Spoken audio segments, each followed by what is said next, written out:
Divine greetings, ones and zeros, zeros and ones, boys and girls that are now men and women, kings and queens, gods and goddesses, spiritual beings of this divine matrix. Welcome. My name is Clay.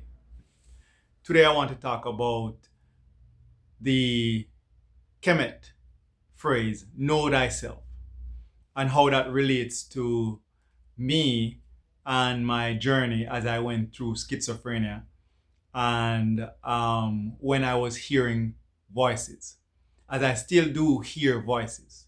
The difference is I know which voice is mine and which voice is not mine. And as I say, which voice is mine and which voice is not mine, it brings me to the understanding of the shadow and the light. And there is the dual aspect to deal with, me being the light as I am that I am. In the I am that I am, there is light. There is only light. There's only truth. There's only goodness. There's only health. There's only wealth. There's only prosperity. There's only infinity.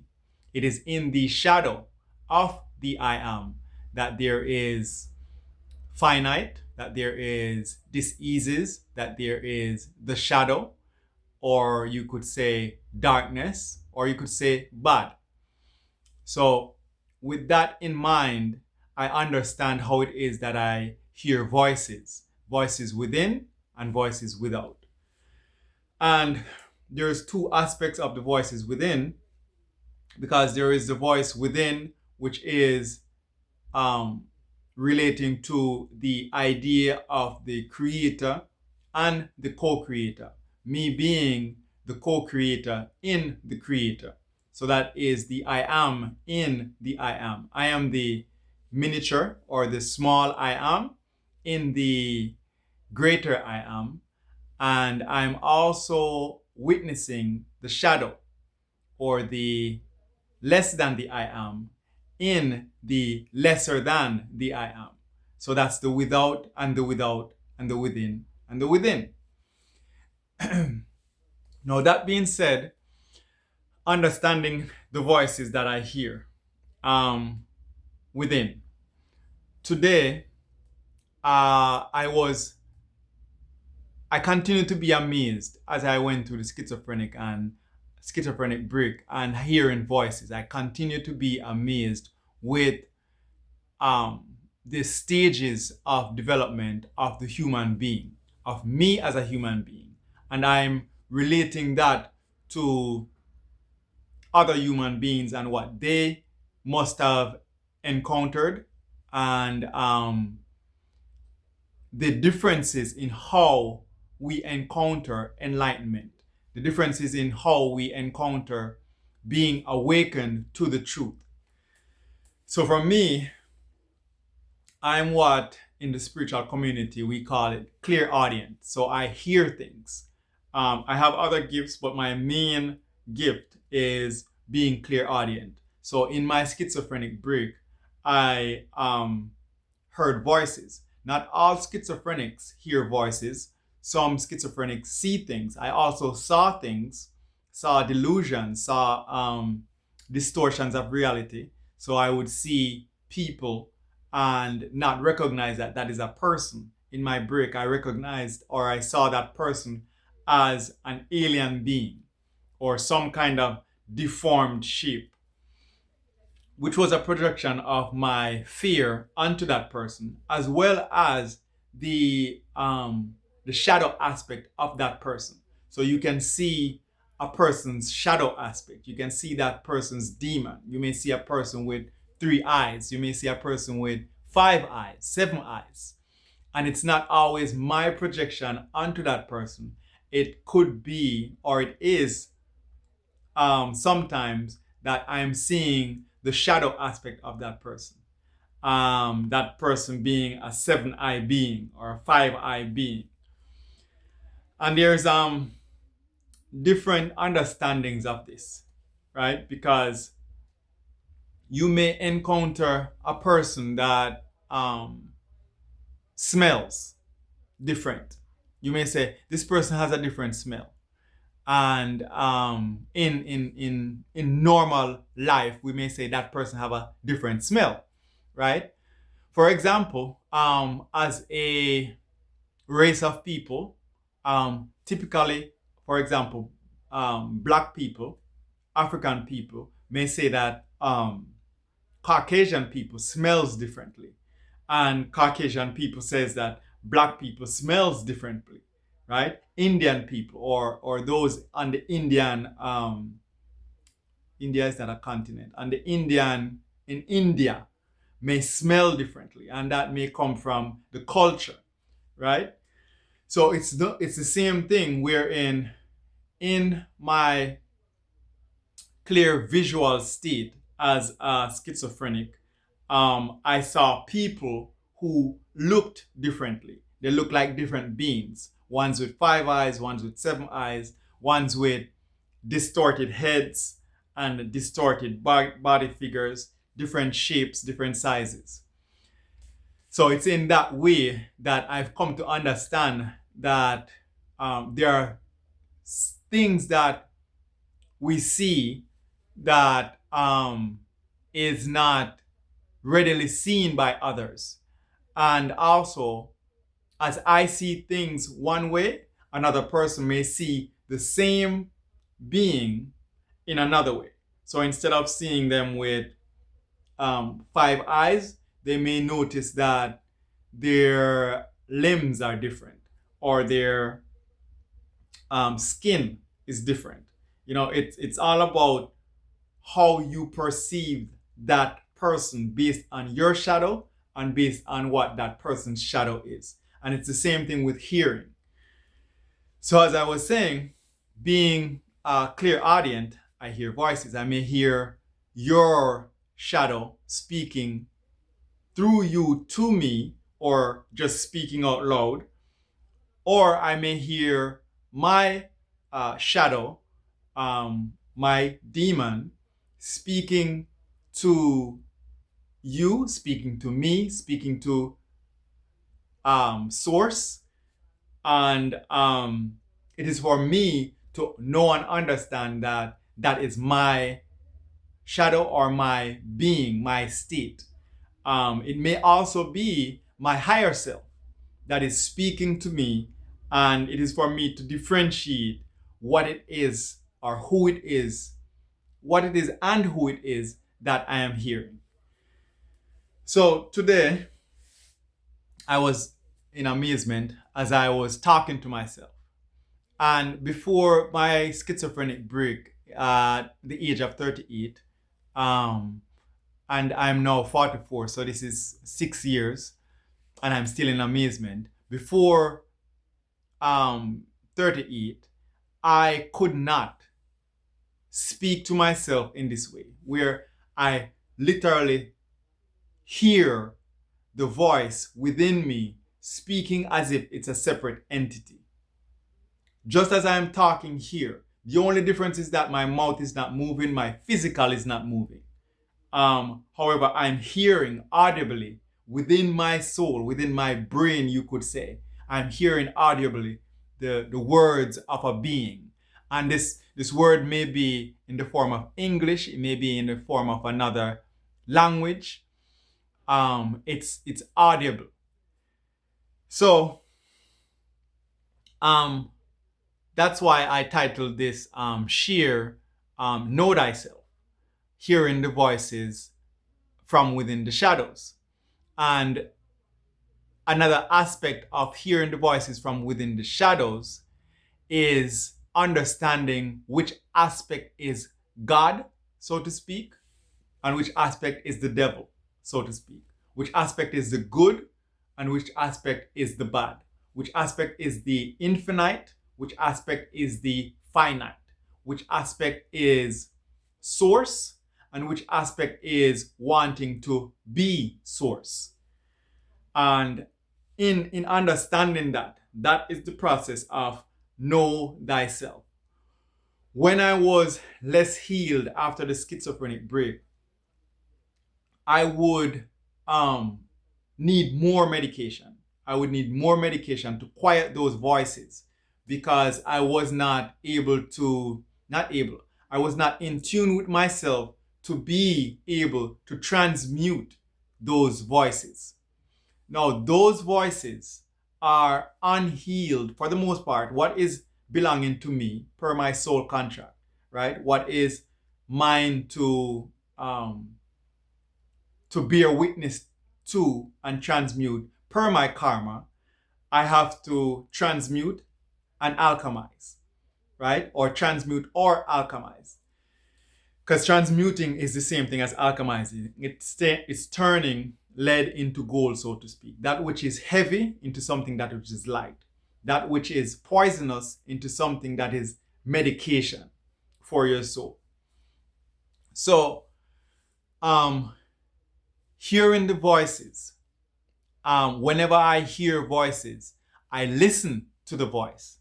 And sometimes I get caught in a conversation with the demon aspect. And I'm learning that I don't want to have a conversation. I shouldn't have. I'm going to say I must not have conversations with the demon, right? With the devil, with the malevolent force that is within me or without me. I must not have conversations with it. I must listen, hear it, and listen to it for that which is mine, so I can transmute the unclaimed portion of myself that is within the shadow, that is being disguised as malevolent, that is being disguised as the demon. Because I am God, and in being God, in being the infinite, I am also witnessing being the finite, witnessing being demonic, witnessing being the demon. And I'm to claim the unhealed portion of myself. When claimed, or as I claim the unhealed portion of myself, that shadow self now comes into the light. Now I accept it for what it is, after transmuting, alchemizing the trauma, the wound, the separation that was there. And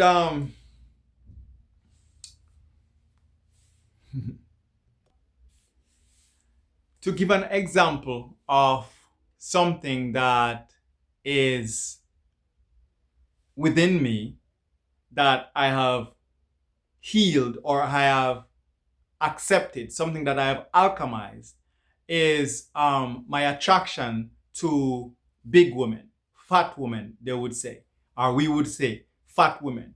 I did not know previously, because I didn't want to know previously, that I had an attraction, or I have an attraction for big women, fat women. And not only fat women, women that have a certain flesh type. Their flesh is more sloppy, it's not firm.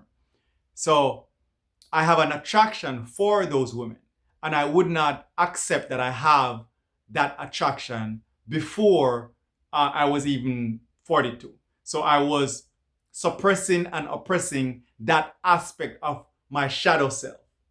And that aspect of my shadow self is coming from my 3-year-old.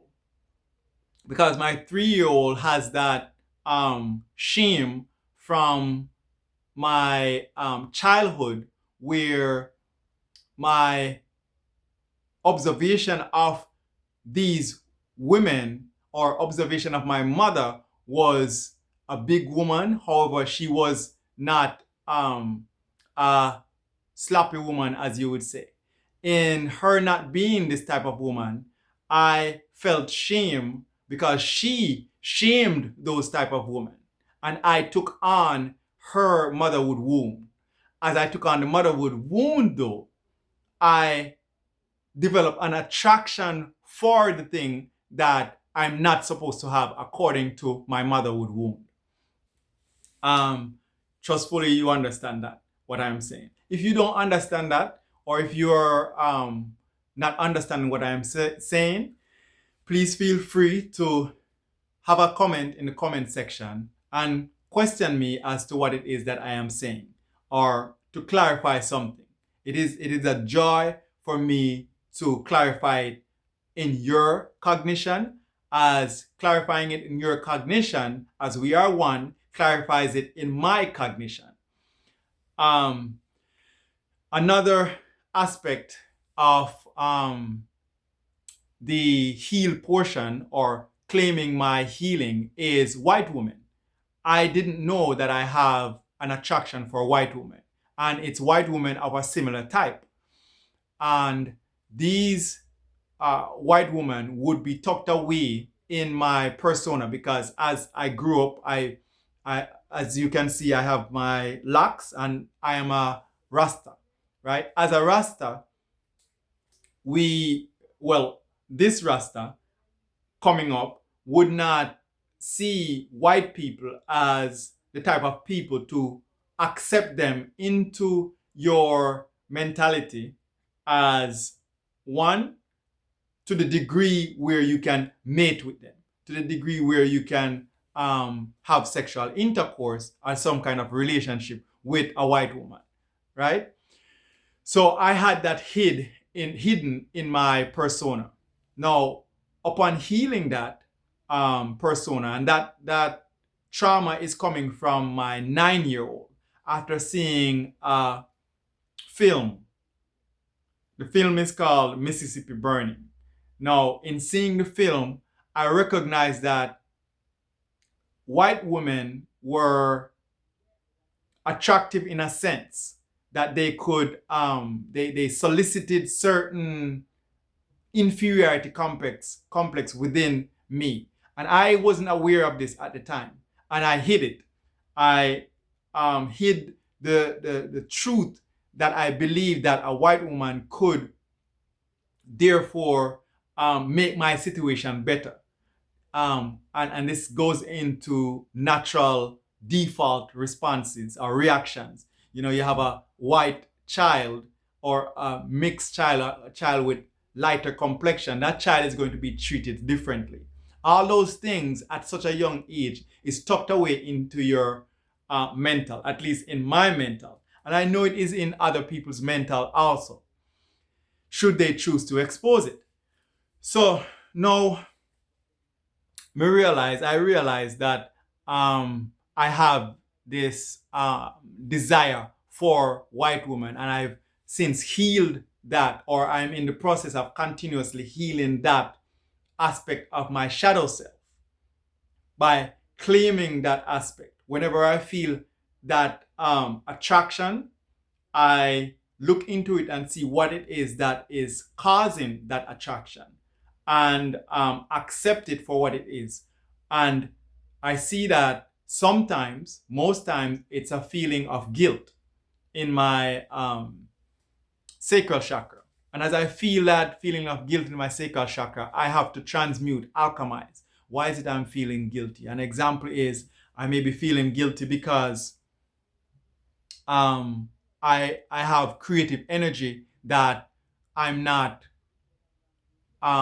putting out there. I'm not being creative. For example, doing this video, sharing, exposing my life, exposing my energy in this way is creative energy. So if I'm not creating, then that lack of creation is going to stimulate some form of guilt. And the way how it processes for me is that I may start craving things that is malevolent. I may start craving things that is in the shadows. So then for me, one of those things in the shadows is the attraction to white women. And then I may start feeling shame of it. I may have grief in my heart. I may end up telling lies that no, I'm not attracted to that white woman. Well, when I know that I am attracted for a specific reason, I may start having lack of clarity in my third eye. That's illusion. I might be illusionary and deluding myself, not seeing things properly, not seeing that I am the thought that thinketh the thought, and each thought represents after its own kind, not accepting my own divinity and what I am seeing. Therefore, clouding my third eye because I have an ego attachment to the shame and the ego attachment in my crown. I have to accept it. And when I accept it, I see that I put my will from my solar plexus into a space that is malevolent. And once I transmute that lack of will, which is represented as shame, then I will remove the grief that is within my heart and have an understanding in my heart of the principle of divinity that I am standing under. Now, trustfully, that is clear. And as I said before, if it's not clear, like, comment, and subscribe and share with others who may require this healing, as we all require healing from the trauma of being here on earth.